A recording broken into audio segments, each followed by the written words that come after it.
আমরা বসে আছি বন্ধুরা, এটা হচ্ছে আপনার ব্যান্ডেল স্টেশন। ব্যান্ডেল স্টেশনে বসে আছি, ট্রেন ঢুকবে এক্ষুনি, অ্যানাউন্স হয়ে গেছে। বন্ধুরা আমরা আমার ভাসুরপোর বিয়ে মানে বউ ভাতে যাচ্ছি আর কি। 3 দিনই নিমন্ত্রণ ছিল, কিন্তু কারোরই শরীর ভালো না, আমাদের দুজনেরই খুবই শরীর খারাপ, দুজনেরই জ্বর। সেই কারণে আর বিয়েতে যেতে পারিনি, একেবারে সোজা রিসেপশনে। দেখুন আমরা চলেও এসেছি, আমি আর আমার হাজব্যান্ডে এসেছি, আর কেউ আসেনি। ছেলেদেরও শরীর ভালো না, ছেলেদেরও বেশ শরীরটা খারাপই ছিল, জ্বর ছিল। এখানে মোটামুটি আমার শ্বশুরবাড়ির সবাই আছে। এক্ষুনি একটু আগে দেখলেন যে বয়স্ক ভদ্রলোক বসেছিল, সেটা উনি আমার জ্যাঠা শ্বশুর, মেজো জ্যাঠা শ্বশুর। পাশেই ছিলেন পিসি শাশুড়ি, তারপরে আমার যা ছিল, মানে যে জায়ের ছেলের আর কি এটা বিয়ের অনুষ্ঠান, সেই যাও ছিল ওখানে বসে। আমরা খুব বেশি সময় ওখানে কাটাইনি, কারণ ওই দিন মহরম ছিল।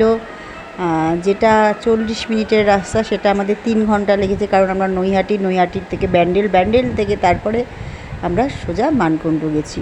মানে বুঝতেই পারছেন 3 ঘন্টা 3.5 ঘন্টা লেগেছে যেতে।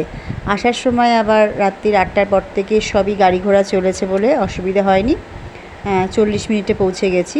সোজা ওদের ওখান থেকে টোটো ধরেছি গঙ্গার ঘাট পার হয়ে আমাদের বাড়ি। যাই হোক, যেতে খুবই কষ্ট হয়েছে।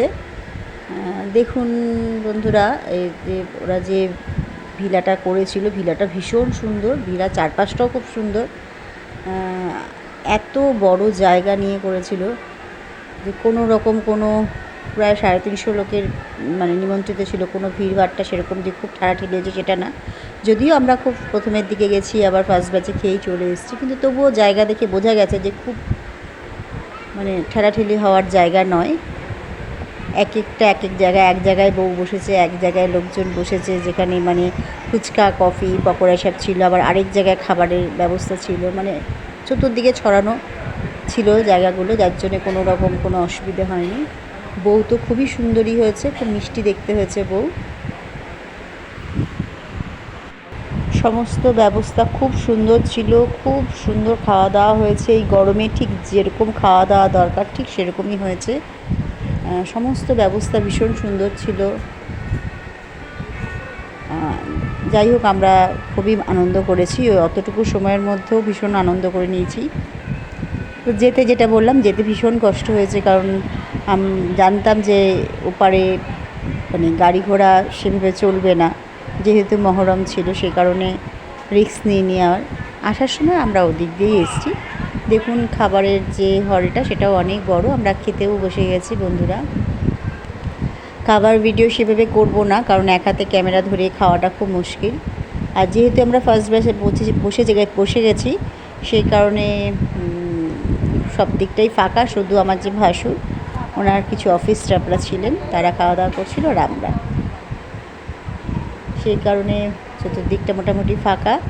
80টা সিট ছিল বসার। যাই হোক, যেটা বললাম যে মানে ভীষণ সুন্দর ব্যবস্থা ছিল, চতুর্দিক খোলামেলা, কোনো মানে ভিড়ভাট্টা ঠেলাঠেলি কিছু না।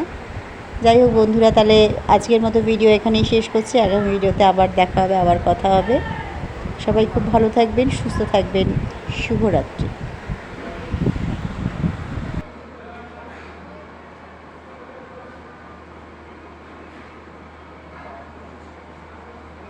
ছেলে আর বর আসেনি।